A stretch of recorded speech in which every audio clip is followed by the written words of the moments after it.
వంటలకు ఇంతకంటే స్వచ్ఛమైన గానుగ నూనె మరెక్కడా దొరకదు. SRV naturals. ఆర్డర్స్ కై స్క్రీన్ పై నెంబర్ కి కాల్ చేయండి. మాచర్ల ఎమ్మెల్యే పిన్నెల్లి రామకృష్ణారెడ్డి అరెస్ట్ అయినట్లుగా తెలుస్తోంది. తెలంగాణలోని సంగారెడ్డి జిల్లా ఇస్నాపూర్ సమీపంలోని ఓ కంపెనీ అతిథి గృహంలో ఉన్న పిన్నెల్లిని ఏపీ పోలీసులు, తెలంగాణ స్పెషల్ టాస్క్ ఫోర్స్ పోలీసులు ముమ్మరంగా గాలింపు చేపట్టి అదుపులోకి తీసుకున్నట్లుగా సమాచారం అయితే అందుతోంది. పటాన్చెరు పోలీసుల సహకారంతో మాచర్ల పోలీసులు నిందితుడిని అదుపులోకి తీసుకున్నారు. 13వ తేదీన మాచర్ల నియోజకవర్గ పరిధిలోని పాల్వాయి గేటు గ్రామంలోని పోలింగ్ కేంద్రానికి వెళ్లిన ఎమ్మెల్యే అక్కడ బూత్ లో ఉన్న ఈవీఎంను ధ్వంసం చేశారు. ఈ ఘటనకు సంబంధించిన కేసులో పిన్నెల్లి రామకృష్ణారెడ్డితో పాటు అతని సోదరుడు వెంకట్రామిరెడ్డిపై కూడా పలు సెక్షన్ల కింద కేసులు నమోదు చేశారు.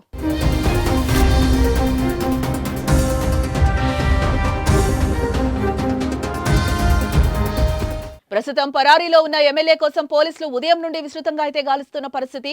విదేశాలకు పారిపోయేందుకు అవకాశం ఉందని అందుకు ప్రయత్నిస్తున్నారంటూ వార్తలు రావడంతో ఎమ్మెల్యేపై పోలీసులు లుకౌట్ నోటీసులు సైతం జారీ చేయడం జరిగింది. అయితే ఈ క్రమంలోనే తెలంగాణలోని సంగారెడ్డి జిల్లాలో ఎమ్మెల్యే పిన్నెల్లి తలదాచుకున్నట్లుగా సమాచారం వచ్చింది. అతన్ని అదుపులోకి తీసుకున్న పోలీసులు అరెస్టుపై ఎటువంటి అధికారిక ప్రకటన అయితే చేయలేదు. ఈవీఎం ధ్వంసం చేసిన కేసులో పిన్నెల్లిని అరెస్టు చేయాలంటూ కేంద్ర ఎన్నికల సంఘం ఆదేశించడంతో ఏపీ పోలీసులు రంగంలోకి దిగారు.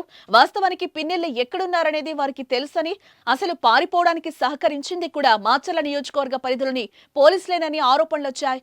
ఈవీఎం ధ్వంసం కేసులో గుర్తు తెలియని వ్యక్తులు ధ్వంసం చేశారంటూ కేసు నమోదు చేశారు. చివరకు ఈసీ రంగంలోకి దిగడంతో పిన్నెల్లి కోసం గాలింపు చర్యలు చేపట్టడం తప్పలేదు. ఎస్పీ మల్లికా గార్గ్ ఆధ్వర్యంలోని ప్రత్యేక బృందాలు హైదరాబాద్ చేరుకుని ఎమ్మెల్యే కోసం గాలించాయి. సంగారెడ్డి వైపు వెళ్లారన్న వార్తలతో అప్రమత్తమైన పోలీసులు అదే జిల్లాకు చెందిన కంది గ్రామం వద్ద కారును స్వాధీనం చేసుకుని డ్రైవర్ను అదుపులోకి తీసుకున్నారు. పోలీసులు అరెస్టు చేస్తారన్న ఉద్దేశంతోనే పిన్నెల్లి కారు వదిలి పరారైనట్లుగా భావిస్తున్నారు. అనంతరం సంగారెడ్డి జిల్లా పటాన్చెరు పోలీసుల సహకారంతో పిన్నెల్లిని మాచర్ల పోలీసుల అదుపులోకి తీసుకున్నట్లుగా తెలుస్తోంది.